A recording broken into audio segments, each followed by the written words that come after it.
Cutting ಸ್ವಲ್ಪ ಏನು joker ಥರ ಕಟಿಂಗ್ ನಿಮಗೆ ಭಾಳ ಚೆನ್ನಾಗಿ ಕಾಣ್ತದೆ ನೀನು. ಸಾಹೇಬ್ರು 11 ದಿವಸದಲ್ಲಿ 12 ಏನು ಸಮಸ್ಯೆ ಇದೆಯಾ? ಯಾಕೆ ತೊಂದರೆ ಕೊಡ್ತೀವಿ ಜನರಿಗೆ? ನೀನು ನೋಡಿ, ಯಾರ್ಯಾರು ನಾವು ಶಾರ್ಟೇಜ್ ಮಾಡ್ತಾಯಿದ್ದೀವಿ, ವಾಶ್ ಮಾಡ್ತಾಯಿದ್ದೀವಿ, ಯಾರು ಏನಾದರೂ ಗಲಾಟೆ ಮಾಡಿದ್ದಾರೆ, ಏನಾದರೂ ಖರ್ಚು ಮಾಡಿದ್ದಾರೆ, ನೀವು ಮತ್ತೆ ಸೀದಾ ಕಳಿಸ್ತೀನಿ ಜೈಲಿಂದ ಹೊರಗಡೆ. ನೆಕ್ಸ್ಟ್ ಸುಧಾರಣೆ ಆಗಲ್ಲ, ಗುಂಡಾಕಿ ಹಾಕಿ ಹೊರಗಡೆ ಕಳಿಸ್ತೀನಿ. ಮತ್ತೆ ಸುಧಾರಣೆ ಆಗಿ ನೆಕ್ಸ್ಟ್ ಕ್ರಮ ತಗೊಳ್ತೀವಿ. ನಿಮ್ಗೆ ಗೊತ್ತಿದೆ. ಹಾಂ, ನಿಮಗೆ ಕೂಡ ಮುಂದುದು ಮತ್ತೆ ಸುಧಾರಣೆ ಆಗಲ್ಲ, ನಿಮಗೆ ಆಗಲ್ಲ. ಮುಂದಿನ ನಿಮಗೆ ಕ್ರಮ ತಗೊಳ್ಬೇಕಾಗತ್ತೆ. ನೀವು ಮುಖ ಮಾಡಿ ಬರ್ತೀರಾ? ಇವನು ಬೇಲ್ಗೆ ಹೋಗಿದ್ದು ನಾವು ಯಾರು ಸೋಷಿಯಲ್ ಮೀಡಿಯಾದಲ್ಲಿ ವಿಡಿಯೋ ಹಾಕ್ತಾರಲ್ಲ ಅವರನ್ನು ಮತ್ತೆ ಸೋಷಿಯಲ್ ಮೀಡಿಯಾದಲ್ಲಿ ವಿಡಿಯೋ ಹಾಕ್ಸ್ಬೇಕು.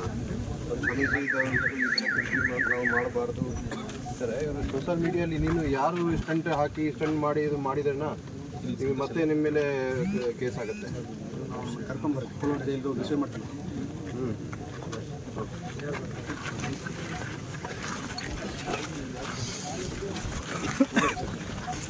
ಯಾರ್ದು ಕೆಸಂಬಳ್ಳಿ ಸರ್.